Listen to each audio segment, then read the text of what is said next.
P T V اور parliament حملہ cases 2014 کے اندر درج کیے گئے تھے، ان کی سماعت ہے صوبہ ڈسٹرکٹ کورٹ کے اندر۔ یہ دہشت گردی کی دفعات لگائی گئی تھیں، جس میں میں نے ان دہشت گردی کی دفعات کو حذف کرنے کے لیے درخواست دی تھی، عدالت نے ان دفعات کو حذف کر دیا تھا کہ یہاں پر یہ دہشت گردی دفعات لگتی نہیں ہیں، اور عام کورٹ میں بھجوایا تھا۔ تو اب صبح بریت کی درخواستوں کے اوپر جو ہے وہ سماعت ہے، تو اس میں خان صاحب کی طرف سے ان دونوں مقدمات کے اندر دلائل دوں گا، انشاءاللہ اللہ تعالیٰ کرم کرے گا، انشاءاللہ یہ ان مقدمات میں خان صاحب بری ہوں گے، کیونکہ کوئی ایویڈنس نہیں ہے خان صاحب کے خلاف ڈائریکٹ یا انڈائریکٹ کسی کی ایما کے اوپر، اور یہ وہ اس طرح کے رول بنائے جاتے ہیں۔ اس کے علاوہ آزادی مارچ، خان صاحب کے اوپر مختلف مقدمات بنائے گئے تھے، ایک دن میں 19 کے قریب مقدمات بنائے گئے تھے اسلام آباد کے اندر، تو وہ بھی ڈسٹرکٹ کورٹ کے اندر ان مقدمات کی بھی سماعت ہے، وہاں بھی بریت کے دلائل دیے جائیں گے کہ خان صاحب کو بری کیا جائے۔ مختلف مقدمات اس بنیاد کے اوپر خان صاحب کے ہم نے بری کروائے کہ خان صاحب کے خلاف کوئی ایویڈنس نہیں ہے، تو لہٰذا وہ بھی صبح سماعت کے لیے فکس ہیں۔ اچھا، اس کے علاوہ میں آپ کو بتاؤں کہ خان صاحب کے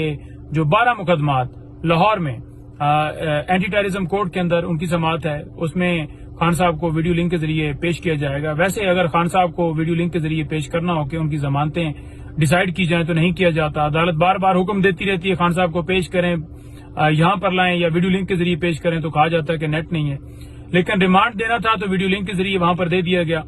تو یہ کاروائیاں تو جاری ہیں، اور صبح وہ مزید کہیں گے کہ مزید ہمیں ریمانڈ دیا جائے، اور ہم ریمانڈ کو کنٹیسٹ کریں گے۔ وہاں پر ہمارے جو ہے وہ پنجاب کے اندر جو ایم پی ایز وغیرہ ہیں ان کو بھی جو ہے وہ کہا گیا کہ وہ میکسیمم وہاں پر خان صاحب کے ساتھ اظہار یکجہتی کے لیے پہنچیں، انشاءاللہ پہنچیں گے۔ اس کے علاوہ اسلام آباد میں جو ہائی کورٹ کے اندر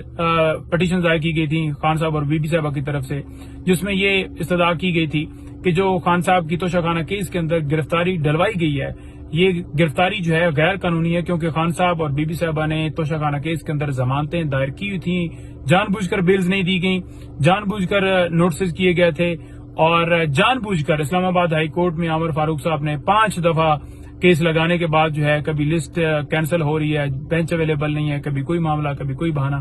تو وہ جان بوجھ کر گرفتاری ڈلوائی گئی تھی۔ اس گرفتاری کے حوالے سے جو گرفتاری ڈالی گئی تھی اس کو ہم نے اس آرڈر کو چیلنج کیا اسلام آباد ہائی کورٹ کے اندر، اور یہ بھی کہا کہ جو ہے وہ فی الفور دونوں کو رہا کیا جائے، تو وہ درخواست بھی دونوں کی طرف سے جو درخواستیں دی گئی تھیں وہ اسلام آباد ہائی کورٹ کے اندر فکس ہیں۔ اس کے علاوہ جو ہے وہ رؤف حسن صاحب، ان کو ڈسٹرکٹ کورٹ کے اندر پیش کیا جائے گا، 2 دن کا ریمانڈ جو ہے وہ لیا گیا تھا۔ رؤف حسن کے ساتھ دیگر لوگ بھی 2 دن کے لیے پولیس کے جو ہے وہ حوالے کیے گئے تھے، ان کی کسٹڈی میں دیے گئے تھے۔ جھوٹا مقدمہ اٹھا کے جس طرح وہ لے کر گئے، ان کے پاس کوئی نہ وارنٹ تھے، نہ کوئی ان کے پاس کوئی ایویڈنس تھی، بعد میں مقدمہ درج کر کے اور کہا کہ یہاں پر سیل ہے اور بڑا کام کرتا ہے اور بڑی پوسٹیں لگاتا ہے، پاک فوج کے خلاف لگاتا ہے، ملک کے خلاف ہیں، یہ ہے وہ ہے۔ تو آپ کو پتہ ہی ہے کہ ایک بیانیہ بنایا جا رہا ہے، کیا جا رہا ہے تاکہ پولیٹیکل وکٹمائزیشن جو ہے وہ جاری رکھے، آواز بند کی جائے، کوئی بولے نہیں۔ تو فی الحال صبح کی حد تک جو کیسز ہیں ان کی تفصیلات یہی ہیں، انشاءاللہ تعالی کرم کرے گا، صبح پھر میں مزید اپڈیٹ دوں گا۔